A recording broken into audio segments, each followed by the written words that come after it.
बहुत दूर एक गांव था जहां के हर बच्चे का सबसे प्यारा कोना था उनकी खिलौनों की अलमारी। वहां हर बच्चा रात में अपने खिलौनों से बात करता, उन्हें गले लगाकर सोता और दिन भर उनकी दुनिया में खोया रहता। लेकिन इस गांव में सबसे अजीब बात थी। 7 साल की एक लड़की तारा। तारा कभी अपने खिलौनों से नहीं खेलती थी। उसके पास ढेर सारे खिलौने थे, गाड़ियों से लेकर गुड़िया तक, रोबोट से लेकर पजल्स तक, लेकिन वो उन्हें छूती भी नहीं थी।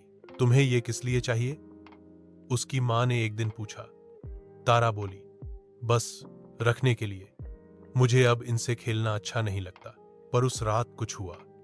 आधी रात को तारा की अलमारी से हल्की सी नीली रोशनी निकली और फिर एक धीमी आवाज आई, बचाओ। तारा उठी, डरते डरते अलमारी खोली।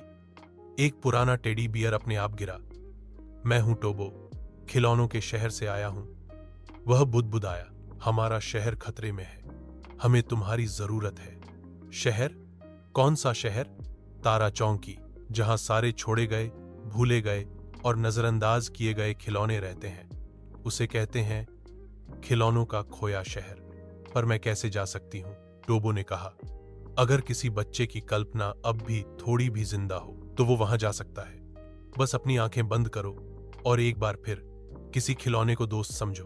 तारा ने डरते हुए टेडी को गले लगाया और उसकी आंखें बंद हो गईं। जब उसने दोबारा आंखें खोली, वो एक अजीब शहर में थी। चारों ओर टूटे खिलौनों की दुकानें थीं, गुड़ियों की कतारें उदास थीं, टॉफी की तरह दिखते घर फीके हो चुके थे, सब कुछ बेरंग था। ये क्या है?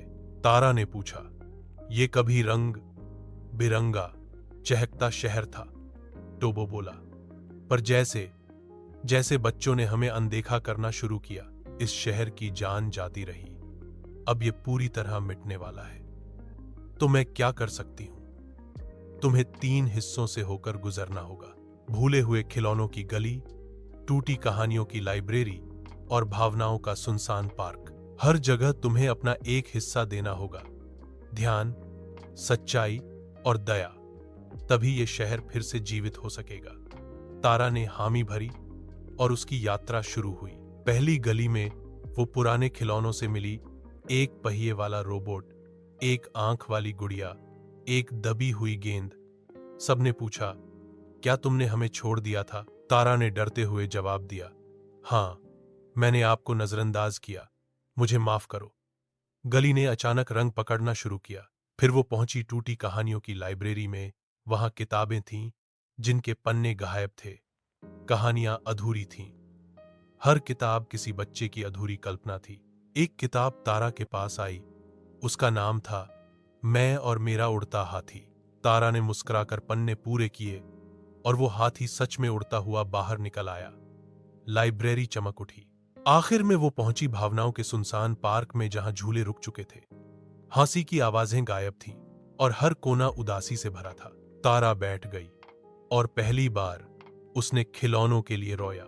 तुम सिर्फ खेलने की चीज नहीं थे, उसने कहा, तुम मेरी यादें थे, मेरे दोस्त थे। पार्क ने धीरे धीरे रंग पकड़ना शुरू किया। अचानक पूरा शहर फिर से चमक उठा। खिलौने गले लगने लगे, रंगीन गुब्बारे उड़ने लगे और नीली रोशनी से शहर जगमगाने लगा। टोबो बोला, शहर बच गया, अब तुम जा सकती हो। लेकिन अगर कभी किसी खिलौने को फिर से नजरअंदाज किया गया, हम फिर मदद मांगने आएंगे। तारा की आंखें धीरे धीरे बंद हुईं। सुबह जब वो उठी, उसकी अलमारी खुली थी। सारे खिलौने करीने से रखे थे। उसने टेडी को उठाया और मुस्कुराई। अब वो रोज अपने खिलौनों से बात करती है। सीख, जिस चीज को हम मामूली समझते हैं, वो कभी कभी हमारे दिल का सबसे गहरा हिस्सा होती है। कल्पनाएं मरती नहीं, बस हमें उन्हें फिर से जीना होता है।